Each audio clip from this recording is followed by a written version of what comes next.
శ్రీరంగపల్లి అనే గ్రామం పచ్చని పొలాలతో పాడి పంటలతో ప్రశాంతంగా ఉంటుంది. కాని ప్రసాద్ గారింట్లో మాత్రం కరెంటు బిల్లు పోయిన నెల కంటే ఈ నెల ఎక్కువగా రావటం పెద్ద చర్చకి దారితీసింది. దీనికి కారణం ఆ ఇంటి రెండో కోడలు అవని, మూడో కోడలు అంజలి. వీళ్ళిద్దరికీ ప్రపంచంలో ఏ వార్త విన్నా భయమేది, కానీ కరెంటు రీడింగ్ పెరిగిందని తెలిస్తే మాత్రం గుండాగిపోతుంది. అనామిక ఎన్నిసార్లు చెప్పినా వారి పిసినారితనం అదుపులోకి రావటం లేదు. చూసావా అంజలి, పోయిన నెలకి ఈ నెలకి 50 యూనిట్ల తేడా వచ్చింది. అంటే ఈ నెల మన కరెంటు బిల్లు 200 రూపాయలు పెరిగిందన్నమాట. మనం ఏసీ వాడము, గీజర్ వాడము, కేవలం ఫ్యాన్లకి ఇంత బిల్లు రావడం ఏంటి? అవునక్క, నేను కూడా లెక్క వేశాను. రాత్రిపూట మన ఇంట్లో 5 ఫ్యాన్లు తిరుగుతున్నాయి. ఒక్కో ఫ్యాను గంటకి ఇన్ని వాట్లు వేసుకుంటే తెల్లారేసరికి మన జేబు కన్నం పడిపోతుంది. ఆ ఫ్యాన్ తిరుగుతున్న శబ్దం వింటుంటే నాకు నిద్రే రావడం లేదు సరికదా. ఒక్కో చుట్టూ తిరిగినప్పుడల్లా 10 పైసలు గాల్లో కలిసిపోతున్నట్టు అనిపిస్తుందక్క. ఏంటే పొద్దున్నే వాడి వేడి చర్చ మొదలు పెట్టారు? ఇదిగో ఈ మజ్జిగ దాగి కాస్త శాంతించండి. ఏంటి ఆ పేపర్ల మీద ఏవో గీతలు గీతన్నారు? అత్తయ్య, ఇది కేవలం కాగితం కాదు, మన ఇంటి ఎకనామిక్ బడ్జెట్. మనం ఇలాగే కరెంటు వాడుకుంటూ పోతే వచ్చే ఏడాదికి మనం అడుక్కు తినాల్సి వస్తుంది. అందుకే నాదొక మాస్టర్ ప్లాన్. అప్పుడే ప్రసాద్ అక్కడికొస్తాడు. ఏంటమ్మా అవని, ఏదో ప్లాన్ అంటున్నావు? నువ్వు ప్లాన్ అంటేనే నాకు భయంగా ఉంది. కొంపదీసి నా పెన్షన్ డబ్బులకేం ఎసరబెట్టలేదు కదా? మామయ్య గారు, ఈ రోజు నుంచి రాత్రిపూట మన ఇంట్లో ఫ్యాన్లు వేయడం నిషేధం. అందరం ఇంటి ముందు అరుగు మీద, పెరట్లో ఉన్న మంచాల మీదే పడుకోవాలి. ప్రకృతి ఇచ్చే గాలి ఉచితం కదా మామయ్య. ఏంటమ్మా అరుగు మీద? ఈ వయసులో నేను ఆరు బయట పడుకోవాలా? ఊళ్ళో వాళ్ళంతా ప్రసాద్ గాడికి కరెంటు బిల్లు కట్టే మొహం లేదు, అందుకే రోడ్డు మీద పడుకున్నాడని అనుకోడానికా? మామయ్య గారు, లోకం ఏమనుకుంటే మనకేంటి? లోకం మన కరెంటు బిల్లు కట్టదు కదా.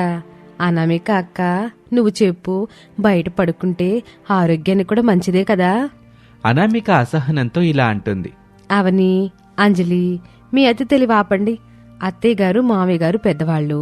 బయట పడుకుంటే దోమలు కుడతాయి, మంచు కురిస్తే జలుబు చేస్తుంది. డబ్బు ఆదా చేయడం అంటే బయట పడుకుని ఆరోగ్యాలు పాడు చేసుకోవాల్సిన అవసరం లేదు. అక్క, నువ్వు ఎప్పుడూ ఇంతే, సాంప్రదాయం అంటావు, ఆరోగ్యం అంటావు, కానీ జేబు ఖాళీ అవుతే మాత్రం చూడు. దోమలు కుట్టకుండా వేప నూనె రాసుకుందాం. అలా చేయడం వల్ల ఆదా అయ్యే డబ్బు వేరే పనులకు వాడుకోవచ్చు కదా. అవునక్క, నేను ఆ సేవింగ్స్తో ఒక మంచి చీర కొనుక్కోవచ్చు. మనకి వేరే చాయిస్ ఉన్నప్పుడు డబ్బులు వృధా చేయడం ఎందుకు? అలా కాసేపు అవని, అంజలి వాదించారు. ఇక రాత్రివేళ అందరూ భోజనం ముగించి నిద్రకు సిద్ధమవుతున్నారు. ఎవరి గదిలోకి వాళ్లు వెళ్తుంటే అవని గట్టిగా అరిచింది. ఆగండి, ఎవరు లోపలికి వెళ్ళడానికి వీల్లేదు. రమేష్ బావ గారు, సురేష్, అరుణ్, అందరు బయటికి రండి. మనమందరం ఈరోజు బయట అరుగు మీద పడుకుందాం. ఏంటవని అల్లరి? కరెంటుంది కదా, బయటెందుకు? మా ఆవిడికి కరెంటు బిల్లు ఫోబియా పట్టుకుందన్నయ్య. ఈ రాత్రికి మనం అరుగు మీద నిద్రపోవాల్సిందే. లేదంటే ఈవిడగారు రాత్రంతా ఫ్యాన్ దగ్గర కూర్చొని రీడింగ్ లెక్క పెడుతూ ఉంటుంది. అంజలి, నాకు బయట నిద్ర పట్టదు. బయట దోమలున్నాయి, ఆ దోమలు నాతో ఫుట్బాల్ ఆడుకుంటాయి. అరుణ్, నేను ఒక రీసెర్చ్ చదివాను. ఆ రీసెర్చ్ ప్రకారం దోమలు కుడితే ఆరోగ్యానికి మంచిదేనంట. కాబట్టి ఇక పద, చాప పట్టుకో. చూసావా శారదా, మన కోడళ్ళ పిచ్చితనం ఏ స్థాయికి చేరిందో? దోమలు కుడితే మంచిదంటున్నారు. వాళ్ళు ఎంతలా ఉంటున్నారు కాబట్టి ఈ ఒక్కరోజుకి మనం ఆరు బయట పడుకుందాంలే. దోమలు కుడితే వాళ్ళకి అర్థం అవుద్దిగా అదెంత ఇబ్బందో. ఇక మొత్తం కుటుంబం మంచాలు చాపలు పట్టుకుని ఇంటి ముందు అరుగు మీద పెరట్లో సర్దుకున్నారు. అనామిక మాత్రం వద్దని ఎంత వారించినా అవని, అంజలి వినలేదు. ఆ రాత్రి గాలి అస్సలాటం లేదు. కాని అవని మాత్రం వావ్, ఎంత చల్లగా ఉందోనని బిల్డప్ ఇస్తుంది. కాసేపయ్యాక దోమల సంగీతం మొదలైంది.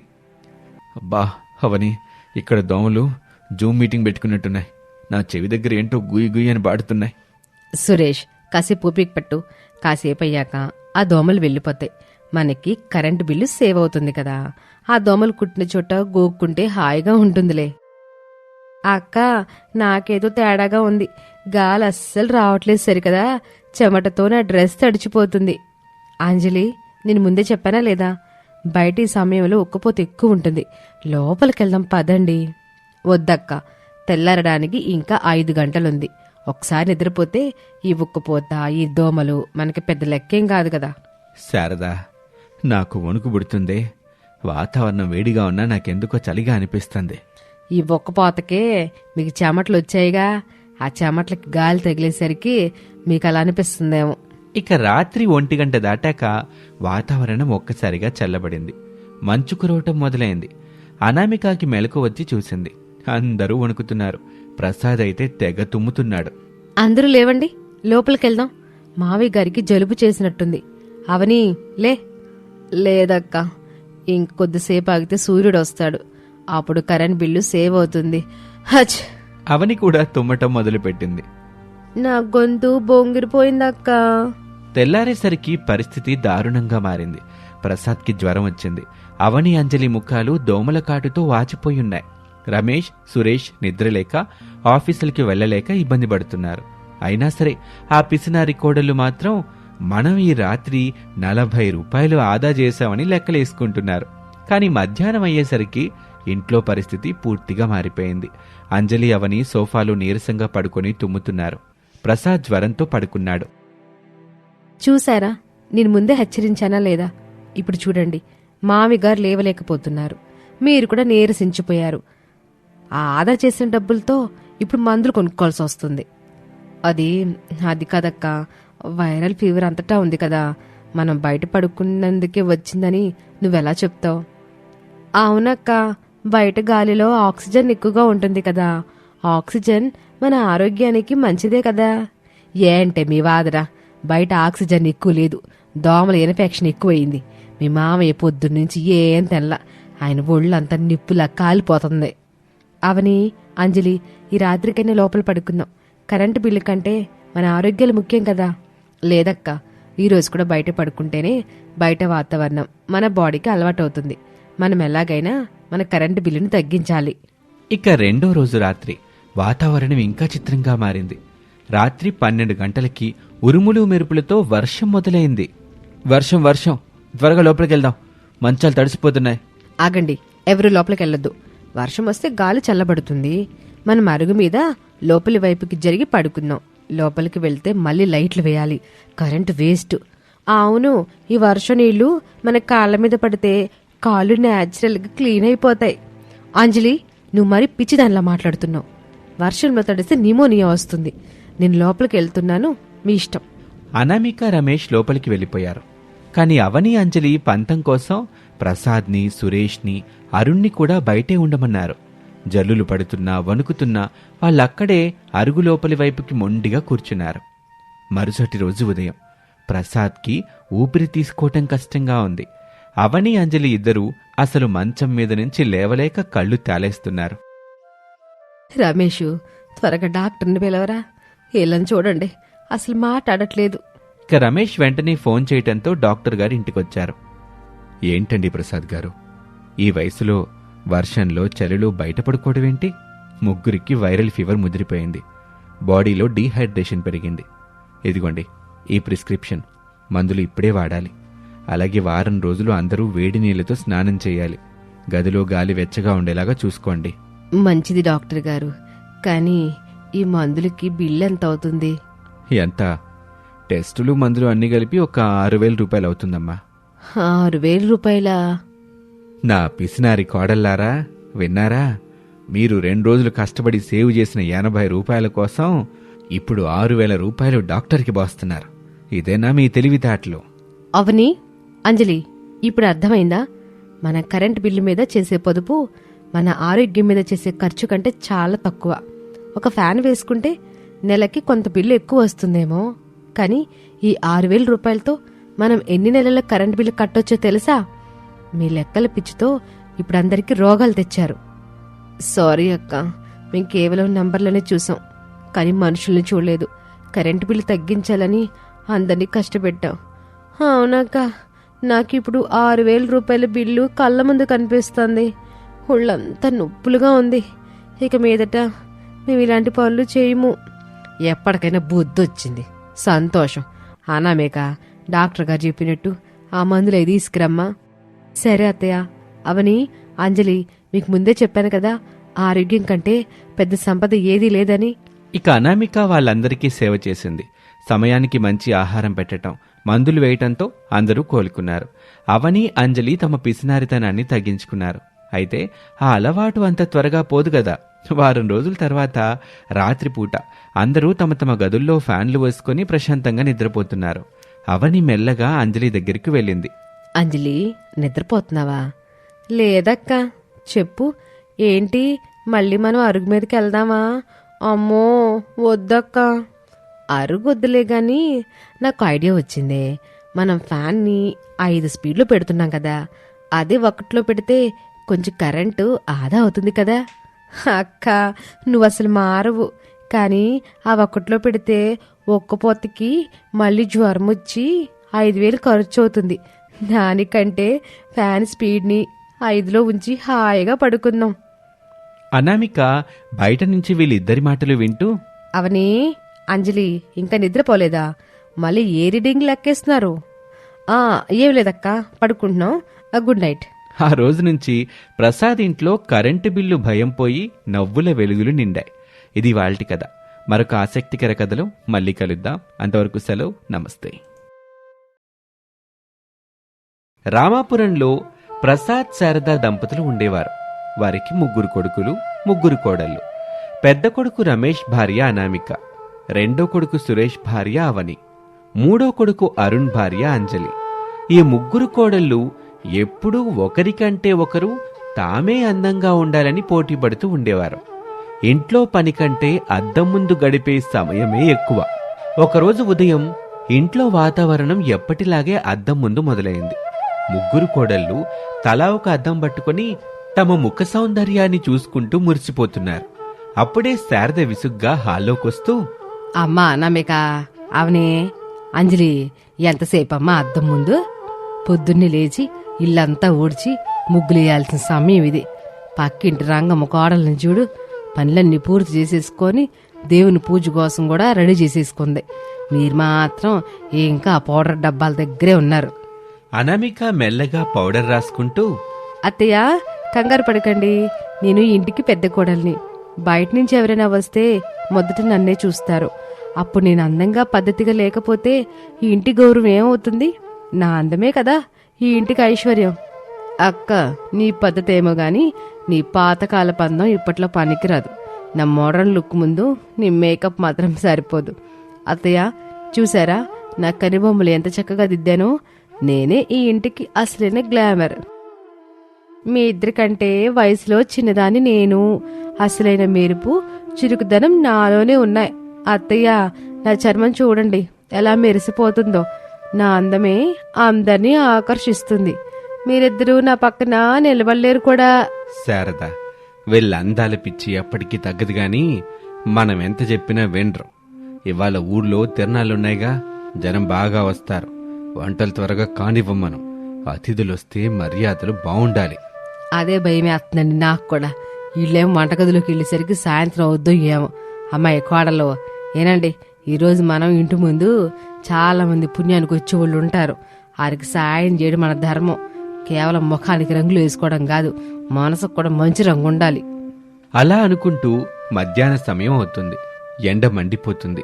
సరిగ్గా అదే సమయంలో ఒక ముసలమ్మ చింపిరి గుడ్డలతో నీరసంగా ఆ ఇంటి అరుగు మీద వచ్చి కూర్చుంది. ఆమె ఆకలితో వణికిపోతుంది. ఆ ముసలమ్మని చూసి శారదకు మనసు కరిగింది. ఆమె తన కోడళ్లను పిలిచి ఒక వింతైన పరీక్ష పెట్టాలి అనుకుంది. కోడలో, బయట ఒక అవ్వ ఆకలితో అలమటెత్తుంది. మీ 3 దగ్గర ఇప్పుడు వండిన వంటలు సిద్ధంగా ఉన్నాయి కదా. ఆ అవ్వకి ఎవరెంత పెడతారో ఎట్టా పెడతారో నేను గమనిస్తాను. ఇది మీ మనసు అందానికి అసలైన పరీక్ష. అది వినగానే ముందుగా అనామిక వంటగదిలోకి వెళ్ళింది. ఆమె మనస్సు చాలా సున్నితమైంది. వంటగదిలో వేడివేడి అన్నం, తాను ఎంతో ఇష్టంగా వండిన పప్పు, ఆవకాయ సిద్ధంగా ఉన్నాయి. పాపం ఆ అవ్వ ఎండలో చాలా అలసిపోయినట్టుంది. నేను కొంచెం పెడితే ఆమె ఆకలి తీరదు. నా వాటా భోజనం మొత్తం ఆమెకే పెట్టేస్తాను. నేను పస్తులున్నా పర్వాలేదులే, కానీ అవ్వ కడుపు నిండాలి.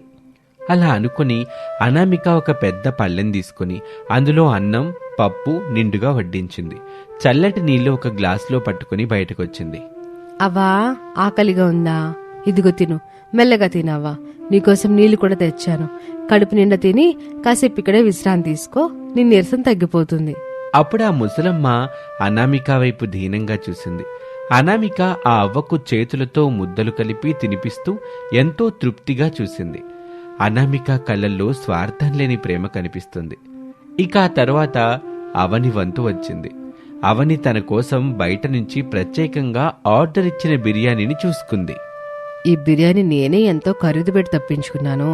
ముసలాంకి మొత్తం పెడితే నేనేం తినాలి? ఇది తినే రుచి ఆంకేం తెలుస్తుందిరే. సరే, అత్తయ్య అడిగారుగా, కొంచెం పెడదాం. అలా అనుకుని అవని బయటకొచ్చి ఒక చిన్న ప్లేట్లో కొంచెం బిర్యానీ పెట్టి మిగతాది తన గదిలో దాచుకుంది. అవ్వా, ఇదిగో తిను. ఇది చాలా ఖరీదైన ఫుడ్. సిటీ నుండి తప్పించాను. జాగ్రత్తగా తిను, కింద పడేయొద్దు. నీకింతకంటే ఎక్కువ నేను పెట్టలేను. ఇక అంజలి వంతు వచ్చింది. అంజలికి సోమరితనం ఎక్కువ. వంట చేయడం అంటేనే ఆమెకు విసుగు. ఏదో మొక్కుబడిగా వండిన వంట ఉండేది. అబ్బా, ఈ ఎండలో బయటికెళ్ళాలా? నా మేకప్ చెమటకి పాడైపోదు. ఈ ముసలామెకి ఏదో ఒకటి పెట్టి పంపేయాలి. అలా అనుకుని అంజలి లోపలికి వెళ్లి వండిన అన్నాన్ని సరిగ్గా కలపకుండానే సగం ఉడికి ఉడకని పప్పుతో కలిపి అది కూడా సగమే పెట్టింది. అవ్వా, ఇదిగో నా దగ్గర ఇంతే ఉంది. తింటే తిను, లేకపోతే లేదు. నా సమయం వృధా చేయకు. నేను లోపలికెళ్ళి మేకప్ వేసుకోవాలి. అలా ముగ్గురు భోజనం పెట్టిన తర్వాత ముసలమ్మ తృప్తిగా నిట్టూర్చింది. ఒక్కసారిగా ఆ ఇంటి ముందు వాతావరణం మారిపోయింది. ఆకాశం నుంచి ఒక అద్భుతమైన వింత కాంతి నేల మీదకు వచ్చింది. ఆ ముసలమ్మ ఒక్కసారిగా మాయమైపోయింది. ఆమె స్థానంలో కిరీటం ధరించిన ఒక అందమైన వనదేవత ప్రత్యక్షమైంది. ముగ్గురు కోడళ్ళు, అత్తమామలు ఆశ్చర్యపోయి చూస్తూ ఉంటారు. అనామిక, అవని, అంజలి, నేను మీ మనసులని పరీక్షించడానికి వచ్చాను. మీ ముగ్గురి ప్రవర్తనని నేను గమనించాను. అనామిక వనదేవతకు నమస్కరిస్తూ, అమ్మా, మమ్మల్ని క్షమించండి. మీరిలా వస్తారని మేము అనుకోలేదు. అనామిక, నీ తృప్తి, నీ నిస్వార్థమైన దయ చూసి నేను ఎంతో మెచ్చాను. నీవు నీ ఆకలిని కూడా లెక్క చేయకుండా ఆ అవ్వ ఆకలి తీర్చావు. అందుకే నీకు ఈ బంగారు మాయా మేకప్ బాక్స్ ఇస్తున్నాను. దీనిని నువ్వు ఒక్కసారి ఉపయోగిస్తే ఎప్పటికీ నిత్య యవ్వనంగా అద్భుతమైన తేజస్సుతో మెరిసిపోతావు. నీ అందం ఎప్పటికీ వాడిపోదు. అలా అని వనదేవత అనామిక చేతికి ఒక దగదగా మెరిసే బంగారు పెట్టెని ఇచ్చింది. అనామిక కళ్ళు చెమర్చాయి. అవని, నీవు సాయం చేశావు, కాని నీ మనసులో స్వార్థముంది. ఉన్నదంతా ఇవ్వకుండా దాచుకున్నావు. అందుకే నీకు ఈ వెండి మేకప్ బాక్స్ ఇస్తున్నాను. ఇది నీకు అందాన్నిస్తుంది, కాని నీవు గర్వపడినప్పుడల్లా ఆ అందం కాస్త తగ్గుతూ ఉంటుంది. అది వినగానే అవని సిగ్గుతో తలదించుకుని ఆ సిల్వర్ బాక్స్ తీసుకుంది.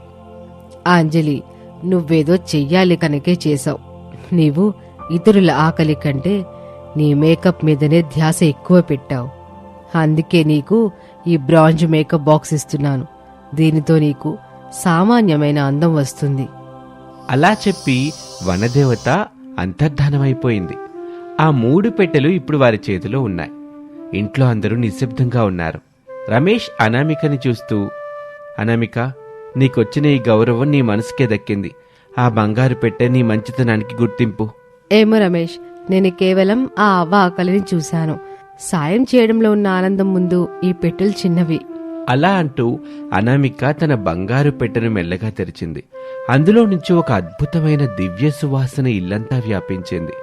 ఆ పెట్టెలో ఉన్న లేపనాన్ని కొంచెం రాసుకోగానే అనామిక ముఖం ఒక్కసారిగా దేవకనిలా మారిపోయింది. ఆ మెరుపు చూసి అవని, అంజలి ఆశ్చర్యపోయారు. అవని సిల్వర్ బాక్స్ వైపు చూస్తూ, నా పెట్టి కూడా మెరుస్తుంది, కానీ అనామిక అక్క ముఖంలో ఉన్న ఆ ప్రశాంతత, ఆ తేజస్సు నాలో లేదు. సురేష్, నేను తప్పు చేశాను కదా? అవునవని, సాయం చేయటంలో కూడా లెక్కలు చూసావు. ఇకనైనా ఆ వెండి పెట్టెతో వచ్చే అందాన్ని చూసి గర్వపడకుండా మంచి మనసుతో ఉండు. అంజలి అరుణ్ వైపు చూస్తూ, నా బ్రాంజ్ పెట్టేంటి ఇలా ఉంది? అరుణ్, నాకు చాలా బాధగా ఉంది. నేనే అందరికంటే అందంగా ఉండాలనుకున్నాను, కానీ ఇప్పుడు నేను అందరికంటే తక్కువ అందంగా కనిపిస్తున్నాను. అంజలి, మనసు అందంగా ఉంటేనే ముఖం అందంగా ఉంటుంది. నువ్వు ఆ అవ్వకు సగం సగం అన్నం పెట్టావు, అందుకే నీకు ఈ బ్రాంజ్ బాక్స్ వచ్చింది. ఇక్కడైనా నీ సోమర్తనాన్ని వదిలిపెట్టు. ఇక ఆ రోజు రాత్రి ముగ్గురు కోడలు కలిసి కూర్చున్నారు. వారి మధ్య ఉన్న పాత అసూయలు గొడవలు మెల్లగా కరిగిపోతున్నాయి. చెల్లెళ్ళారా వినండి, ఈ మేకప్ బాక్సులు మనల్ని ఒకరికంటే ఒకరిని గొప్పగా చూపించడానికి రాలేదు. మనం అందరం కలిసి ఈ ఇంటిని అందంగా మార్చడానికి వచ్చాయి. మన అందం మనం చేసే పనుల్లో ఉంటుంది.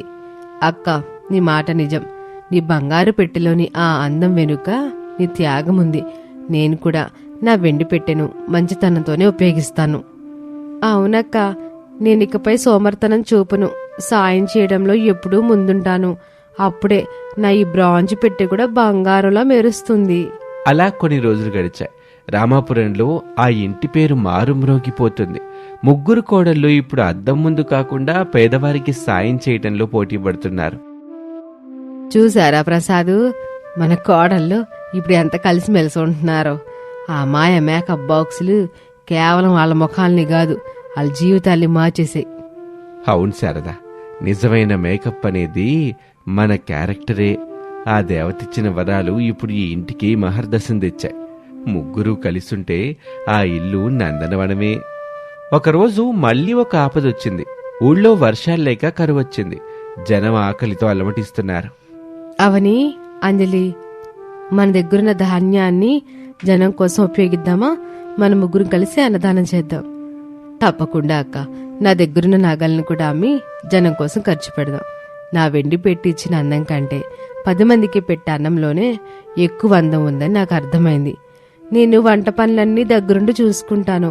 ఈసారి ఎక్కడా తక్కువ కాకుండా తృప్తిగా అందరికీ వండి పెడదాం. అలా ముగ్గురు కోడళ్ళు కలిసి ఊరి జనం అందరికీ భోజనం పెట్టారు. వారి సేవను చూసి ఊరి జనం అబ్బురపడ్డారు. వాళ్ళందరూ ఆ ముగ్గురు కోడలను గ్రామలక్ష్ములు అని పిలవటం మొదలుపెట్టారు. ఆ మాయా పెట్టెలు ఇప్పుడు సామాన్యమైన పెట్టెల్లా మారిపోయాయి. ఎందుకంటే ఆ మేకప్ బాక్సులు ఇవ్వాల్సిన మాయాజాలం కంటే గొప్పదైన ప్రేమ వారి మనసులో నిండిపోయింది. అలా ముగ్గురు కోడళ్ళు, కొడుకులు, అత్తమామలు అందరూ సంతోషంగా పండగ చేసుకున్నారు. రామాపురంలో ఆ ఇల్లు ఒక ఆదర్శవంతమైన కుటుంబంగా నిలిచిపోయింది. ఇది వాల్టి కథ. మరొక ఆసక్తికర కథలో మళ్ళీ కలుద్దాం. నమస్తే.